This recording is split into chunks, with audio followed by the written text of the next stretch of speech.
আধুনিক হওয়ার সাথে সাথে আমাদের সেই চাঁদ রাত হারিয়ে যাচ্ছে। এখন চাঁদ না দেখেই বলে দেওয়া যায় ঈদ বা কোরবানি কখন হবে। ফেসবুক বাবার কল্যাণে এখন আমরা আগে থেকেই বলে দিতে পারি বাংলাদেশের ঈদ বা কোরবান কখন হবে। সৌদি আরব চাঁদপুরে ঈদ হওয়ার পরের দিন বাংলাদেশে তথা আমাদের এখানে ঈদ হয়। তারপরও আমরা আমাদের এলাকায় চাঁদ দেখার এই মজা আনন্দ এখনও আঁকড়ে ধরেছি। তাই তো আজ পাড়ার সকলে মিলে বড়রা ছোটরা বাজি নিয়ে চাঁদ দেখার জন্য আমাদের চাঁদ দেখার স্থানে তথা বটতলে চলে এসেছি। চাঁদ দেখার সাথে সাথে আমরা ইশারওয়াতলী আল হেলাল কিশোর সংঘের ঈদ মুবারকের শুভেচ্ছার ব্যানার গাছের সাথে লাগিয়ে দিই। এটা লাগাতে আমাদের অনেক কষ্ট হয়ে গেছে। প্রথমত আমরা কেউ গাছে উঠতে পারতেছি না, পরে আমরা আমাদের এলাকার এক ছোটো ভাইকে গাছের উপর তুলে দিই।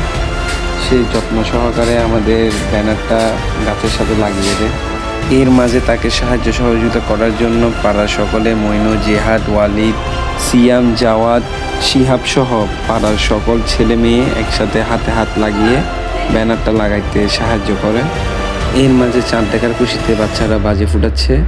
বাচ্চারা সকলের থেকে চাঁদা নিয়ে বাজি কিনে আনে প্রায় 5-6 হাজার টাকার। এত বাজিতে চারিদিকে দ্রুম দারুম শব্দ হচ্ছে। আশেপাশে কোনো চোর ভূত থাকলে ভয়ে পালিয়ে গিয়েছে বাজির আওয়াজে। তবে এই বছর আমি একটা বাজিও ফুটাই নেই, আগুনও লাগাই নেই, কাছেও যাইনি। কয়েক বছর পর এটাই প্রথম যে বছর আমি বাজি থেকে একটু দূরে ছিলাম। কারণ গতবার আমি ফানুস উড়াতে গিয়ে ফানুসটা তারের সাথে লেগে যাই, কিন্তু সবাই মিলে পাথর এবং জুতা মেরে ওই ফানুসটাকে তার থেকে ছুটিয়ে দেয়। এরপর থেকে আমি আর বাজি এবং এই ফানুসের আশেপাশেও যাইনি। কিন্তু আলহামদুলিল্লাহ এতে কোনো বিপদ হয়নি, কোনো আগুন লাগেনি। তারপরও সতর্কের জন্য এবার আমি বাজি থেকে দূরে ছিলাম।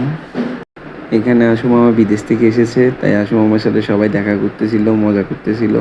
আর আসু মামা যে বাজি আনছে 3-4 হাজার টাকার, উনিও বাচ্চাদের সাথে মিশে উড়ে ফেলতেছে চারিদিকে।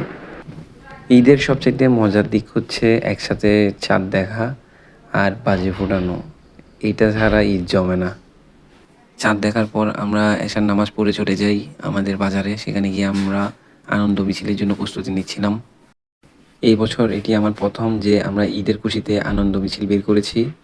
বোয়ালখালীর প্রসিদ্ধ একটি রেস্টুরেন্টে আমরা নাস্তা করে আনন্দ মিছিলের জন্য বের হয়ে যাই।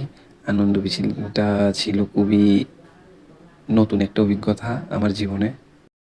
সেটি শেষ করে আমরা আরেকটি প্রসিদ্ধ রেস্টুরেন্টে গিয়ে দম বিরিয়ানি খেয়ে চলে আসি। আগামীকাল নতুন আরেকটি ভিডিও নিয়ে দেখা হবে ইনশাআল্লাহ।